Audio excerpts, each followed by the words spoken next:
PDF இருக்கா bro, கிண்டிலில் இருக்கா ப்ரோன்னு கேட்கக்கூடிய இந்த ஜெனரேஷனுடைய கைகளில் புத்தகத்தை ஏந்த வைக்கிறத ஒரு பெரிய ஒரு பணியாக, அதிகமான சீர் வாசகர்கள் உள்ள ஊரில் வந்து மதுரை ஒரு முக்கியமான ஊர். கோவையும் மதுரையும் தான் அதிகமான சீர் உறுப்பினர்கள்.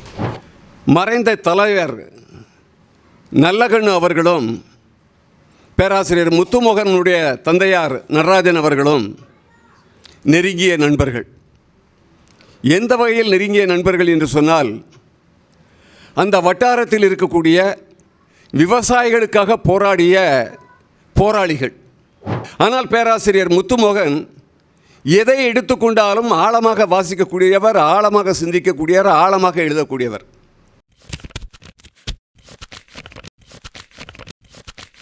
அனைவருக்கும் இனிய மாலை வணக்கம். சீர் வாசகர் வட்டத்தின் விருது விழாவிற்கு வருகை தந்திருக்கிற அனைவரையும் சீர் வாசகர் வட்டத்தின் சார்பாக அன்போடு வரவேற்கிறோம். பொதுவாக சீர் வாசகர் வட்டத்தை பற்றி பெரும்பாலானவர்கள் அறிந்திருப்பீர்கள். வழக்கமான வரவேற்புரை, நன்றி உரை, இந்த நிகழ்ச்சி தொகுப்பு இதையெல்லாம் தவிர்த்துவிட்டு ஒரு நிகழ்ச்சியை எந்த அளவுக்கு ஒரு கச்சிதமாக நடத்த முடியுமோ அந்த அளவுக்கு நடத்துவது என்பது எங்களுடைய வழக்கம். அதனால்தான் கொஞ்சம் தேநீர் தாமதமாக வந்ததை கூட உங்களுக்கு கொடுக்க முடியவில்லை. உள்ளே உட்கார்ந்த பிறகு கொடுத்துடலாம் அப்படின்னு சொன்னோம், அதுக்கு அனுமதிக்கலை. தேநீர் வெளியில் இருக்குது, நம்ம குடிச்சிக்கலாம். 2018 பெரியாருடைய பெண் ஏன் அடிமையினால் அப்படிங்கிற ஒரு புத்தகத்தை 10 ரூபாய்க்கு பதிப்பிச்சு அதை மக்கள்கிட்ட பரப்புகிற ஒரு பதிப்பகமாக, ஒரு பதிப்பு இயக்கமாக இருந்த நன்செய் பதிப்பகம், அந்த பணியில் தமிழகம் முழுவதும் இருந்த தோழர்கள், அவங்கள் மூலமாக உருவான ஒரு லிட்ரேச்சருக்குள்ளேயும் இலக்கியத்துக்குள்ளே அதே மாதிரி ஒரு வேலையை நம்ம செய்யணும் அப்படின்னு நம்ம திட்டமிடும் போது தான் அது நம்ம வந்து அது சீர் வாசகர் வட்டமாக உருவானது. இது ஒரு பதிப்பு நிறுவனம், பதிப்பகம் தனிப்பட்ட ஒருவருக்கு உரிமை உடையது, அந்த மாதிரி இது எதுவுமே கிடையாது. பிடிஎஃப் இருக்கா ப்ரோ, கிண்டிலில் இருக்கா ப்ரோன்னு கேட்கக்கூடிய இந்த ஜெனரேஷனுடைய கைகளில் புத்தகத்தை ஏந்த வைக்கிறத ஒரு பெரிய ஒரு பணியாக எடுத்துக்கிட்டு அதில் நம்ம வேலை செய்யணும். பொதுவாக ஒரு வாசகர் வட்டம் அப்படின்னா ஒரு புத்தகத்துக்கு வந்து கூட்டம் நடத்துவாங்க, விமர்சன கூட்டம் அந்த மாதிரி இருக்கும். அந்த எழுத்தாளர் கூப்பிட்டு பேச சொல்லுவாங்க, அந்த மாதிரி இருக்கும். அந்த மாதிரி இல்லாமல் இந்த வாசகர் வட்டம், சீர் வாசகர் வட்டம் மக்கள் பதிப்பு நூல்களை அதிகமாக பதிப்பிச்சு எல்லாருக்கு வீடுகள்லேயும் ஒரு நூலகங்கள் இருக்கிற மாதிரியான ஏற்பாடுகளை செய்யணும். பொருளாதாரத்தின் காரணமாக ஒரு புத்தகத்தை வாங்க முடியாத ஒரு சூழல் ஒரு வாசகருக்கு இருக்கக்கூடாது. இந்த மாதிரியான விஷயங்களை குறிக்கோளாக வச்சுக்கிட்டு நம்ம தொடர்ச்சியாக இயங்கிக்கிட்டு இருக்கோம். புதுமை பித்தனில் தொடங்கின பயணம் இது வரைக்கும் இந்த 5-6 ஆண்டுகளில் ரொம்ப ஒரு குறைந்த எண்ணிக்கையில் ஒரு 15 புத்தகங்கள் தான் இது வரைக்கும் பதிப்பிச்சிருக்கிறோம். ஆனால் எல்லா புத்தகங்களுமே வந்து குறைந்தபட்சம் ஒரு முதல் பதிப்பே 5000 புத்தகங்கள், 10,000 புத்தகங்கள் அப்படிங்கிற இடத்துலேருந்து ஒரு 35,000-40,000 புத்தகங்கள் வரைக்கும் இது வரைக்கும் கொண்டு போய் சேர்க்குற ஒரு வேலையை தொடர்ச்சியாக செஞ்சுக்கிட்டு இருக்கோம். இதில் தமிழ்நாடு முழுக்க பேராசிரியர்கள், மருத்துவர்கள், ஆடிட்டர், இந்த மாதிரி நிறைய பேர் வந்து, இன்னும் நிறைய பேரை நான் சந்தித்தது கூட இல்லை, நிறைய பேர் வந்து அதில் தங்களையும் வந்து ஒரு இந்த கண்ணியில் ஒருத்தராக இணைச்சிக்கிட்டு இதில் இருக்காங்க, வேலை செஞ்சுக்கிட்டு இருக்காங்க. இதுதான் சீர் வாசகர் வட்டத்தோட பணிகள் சுருக்கமாக சொல்லணுன்னா. இப்போது வந்து தமிழ்ச்சூழலில் அறிவுத்தளத்தில் இயங்கிய மிக காத்திரமான வேலைகளை செஞ்ச ஒரு பெரிய ஆளுமைகளுக்கு அவங்கள வந்து ஒரு கொண்டாடும் விதமாக சீர் விருதை 2024 அறிவித்தோம்.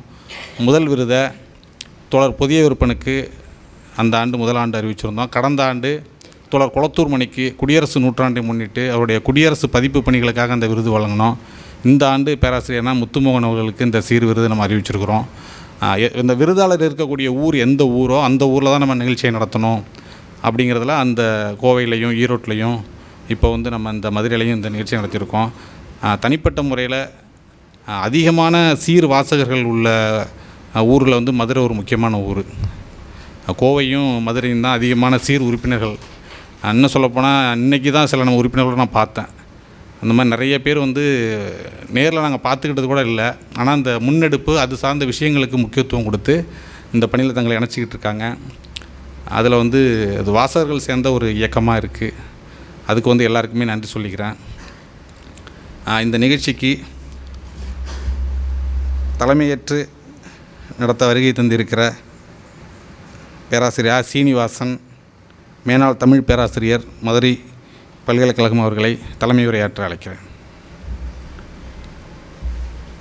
இந்த பேரவையில் அமர்ந்திருக்கக்கூடிய சான்றோர் அனைவருக்கும் என்னுடைய மாலை வணக்கத்தை தெரிவித்துக் கொள்ள விரும்புகிறேன். முதற்கண்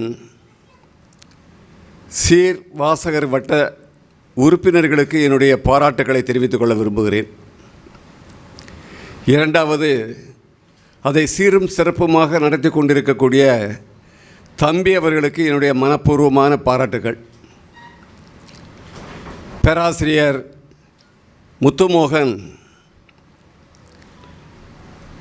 மிகச்சிறந்த ஆளுமை என்பது உங்கள் அனைவருக்கும் நன்றாகவே தெரியும்.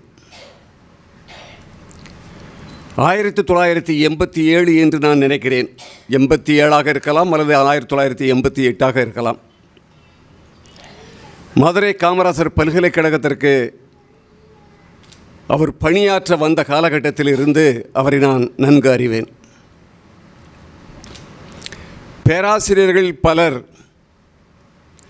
தன்னுடைய பணி ஓய்வுக்கு பின் தன்னுடைய பணியை நிறுத்திக் கொள்வார்கள். ஆனால் பேராசிரியர் முத்துமோகன் தன்னுடைய பணி நிறைவுக்கு பின்னர் கூட பல நூல்களை எழுதிய பேராசான். அதற்கு ஒரே ஒரு காரணத்தை மட்டும் நான் சொல்ல நான் விரும்புகிறேன். ஒவ்வொருத்தருக்கும் ஒவ்வொரு சூழல். பேராசிரியர் முத்துமோகன் களக்காடு பகுதியைச் சேர்ந்த, சரியான ஊர் எனக்கு நினைவில்லை. அவருடைய தந்தையார் பொது உடைமைவாதி. நான் கேள்விப்பட்டது சரியாக இருக்குமானால் மறைந்த தலைவர் நல்லகண்ணு அவர்களும் பேராசிரியர் முத்துமோகனுடைய தந்தையார் நடராஜன் அவர்களும் நெருங்கிய நண்பர்கள். எந்த வகையில் நெருங்கிய நண்பர்கள் என்று சொன்னால், அந்த வட்டாரத்தில் இருக்கக்கூடிய விவசாயிகளுக்காக போராடிய போராளிகள். இந்த இருவரோடு சேர்ந்து அந்த பகுதியில் இருந்த மாணிக்கம் என்பவரும் ஒருவர்.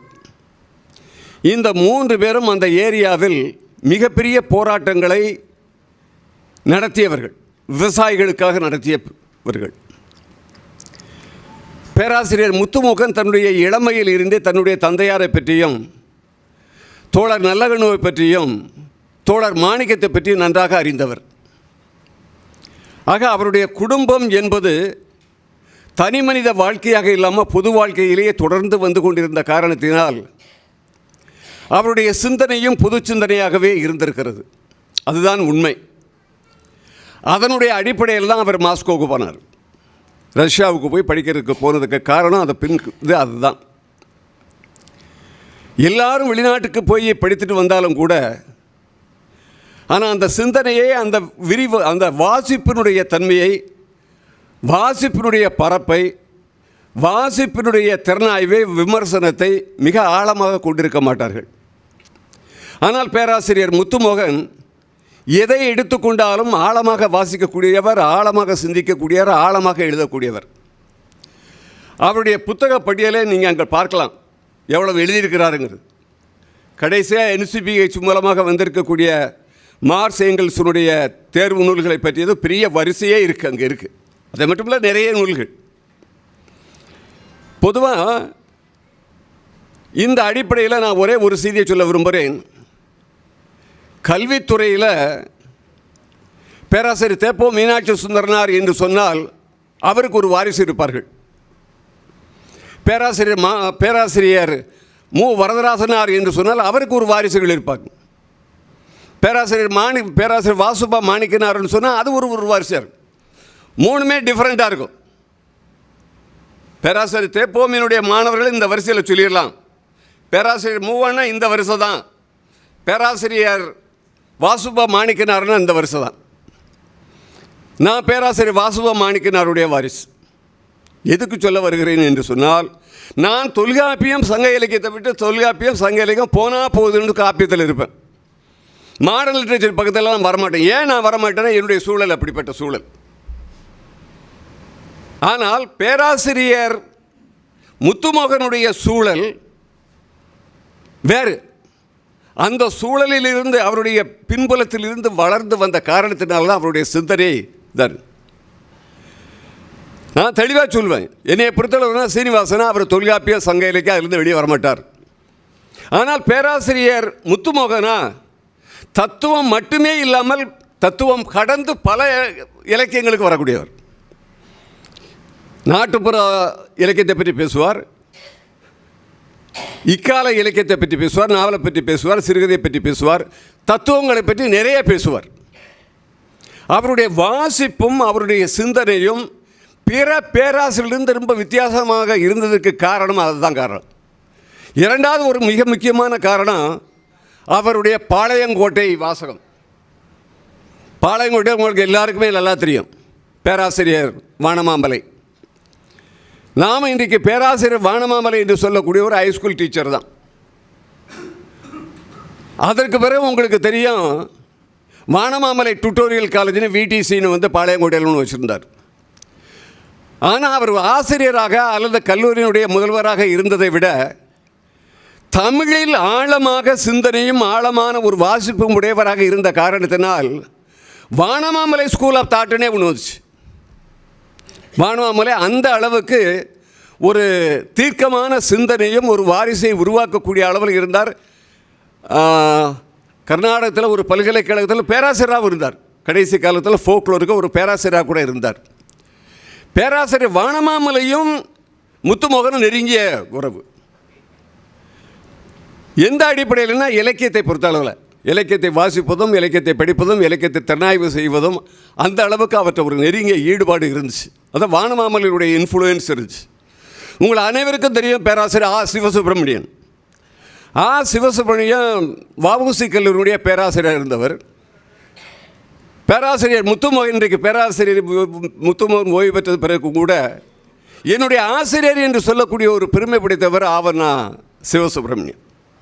சிவசுப்பிரமணியத்தினுடைய படைப்புகளை நீங்கள் பார்க்கலாம். எவ்வளவு நுட்பமான, எவ்வளவு ஆழமான ஒரு பயிற்சி, ஒரு சிந்தனை உடையதுன்னு தெரியும். தன்னுடைய ஆசிரியரோடு சமமாக உட்கார்ந்து பேசக்கூடிய அளவுக்கு தன்னுடைய தகுதியை வளர்த்து கொண்டவர் பேராசிரியர் முத்துமோகன்.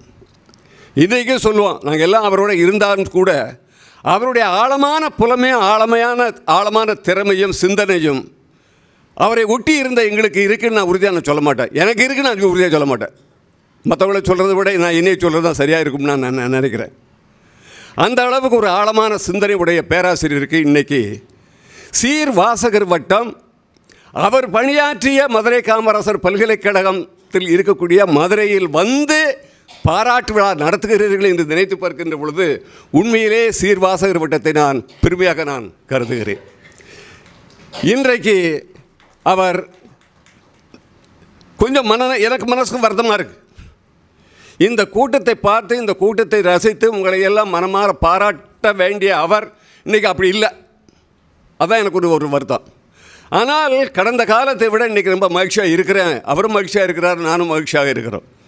அவருக்கு இந்த சீரும் சிறப்புமாக இந்த சிறப்பினை, இந்த விருதினை செய்து கொண்டிருக்கக்கூடிய சீர் வாசகர் வட்டத்திற்கு என்னுடைய வாழ்த்துக்களை சொல்லி விடைபெறுகிறேன். நன்றி, வணக்கம்.